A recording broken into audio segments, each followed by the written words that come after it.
Hello children, how are you today? I hope you all are fine. Today we are going to learn sound of letter S. Sound of letter S.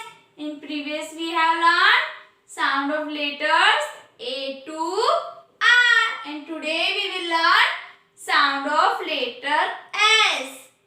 S say S. S say S. S say S. S say S. And the sound of letter S is S. What is the sound of letter S? S says S. S says S.